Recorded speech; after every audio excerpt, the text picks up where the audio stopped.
sio mchoyo wala upenda watu wote kuja kwake inshallah.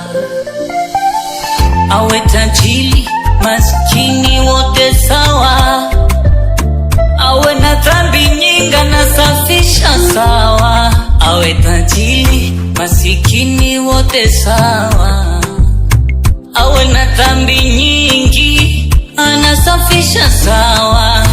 Elishadai Adonai umwama sumba bandiba